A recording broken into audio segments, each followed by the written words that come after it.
যে আপনি 5 ওয়াক্ত নামাজ পড়তেছেন 20 বছর, 30 বছর, 40 বছর, 50 বছর, যার যতটুকু তৌফিক আছে তত বছর ধরে, এত বছর ধরে আপনি নামাজ পড়েন, অথচ নামাজের পরে আমার নবী করিম সাল্লাল্লাহু আলাইহি সাল্লাম কি বলতেন, কি পড়তেন সেটা আপনি জানেন না।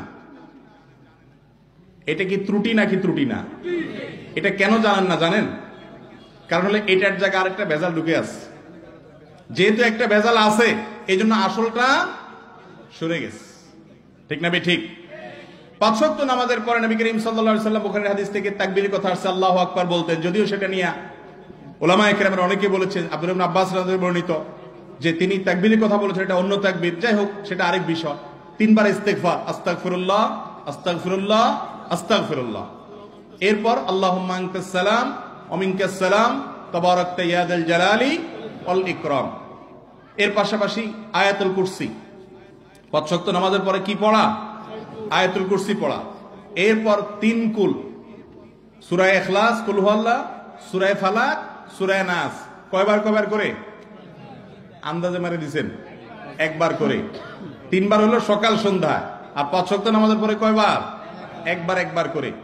এরপরে আসেন আল্লাহুম্মা আইন্নি আলা যিকরিকা ওয়া শুকরিকা ওয়া হুসনি ইবাদাতিক, একবার। লা ইলাহা ইল্লাল্লাহু ওয়াহদাহু লা শারীকা লাহু লাহুল মুলকু ওয়া লাহুল হামদু আলা কুল্লি শাইইন কাদির, একবার। লা ইলাহা ইল্লাল্লাহু মুখলিসিনা লাহুদ-দ্বীন ওয়া লাউ কারিহাল কাফিরুন, একবার। লা ইলাহা ইল্লাল্লাহু ওয়া লা না'বুদু ইল্লা ইয়্যাহু বিল ওয়ালিদাইনি ইহসানা ওয়া লা ইলাহা ইল্লাল্লাহু লাহুল মুলকু ওয়া লাহুল হামদু ওয়া লাহুস সানাউল হাসান, একবার। এইভাবে এই সব দোয়াগুলো 33 বার সুবহানাল্লাহ, 33 বার আলহামদুলিল্লাহ, 34 বার আল্লাহু আকবার। কোন বর্ণনা আছে 33 বার আল্লাহু আকবার, 34তম বার লা ইলাহা ইল্লাল্লাহু ওয়াহদাহু লা শারীকা লাহু। এটা দুইটাই হাদিসে সাবিত আছে। তো এই যে আমলগুলো, এগুলো 5 ওয়াক্ত নামাজের পরে করা সুন্নাত। আমাদের সমাজে 99% মানুষ জানেই না আমল করা তো পরের কথা। ঠিক না ঠিক? তো আপনার এই আমলটা নামাজের একেবারে শুরু থেকে শেষ হওয়া পর্যন্ত মুহাম্মদ সাল্লাল্লাহু আলাইহি সাল্লামের পদ্ধতি অনুযায়ী যদি না হয়, তাহলে সেই আমলটা আল্লাহর কাছে কি গ্রহণযোগ্য হবে?